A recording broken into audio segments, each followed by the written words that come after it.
The final warbler I saw on my hike around Como Lake was the yellow-rumped warbler. This is the most common warbler I see during spring migration. It's usually the first one that shows up in my backyard. This warbler is known for its distinctive yellow patch on its rump.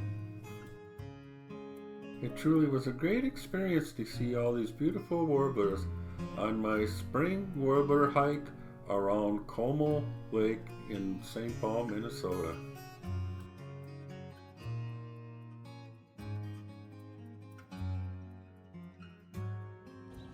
If you'd like to see more of this kind of content, please give it a like and please subscribe to my channel.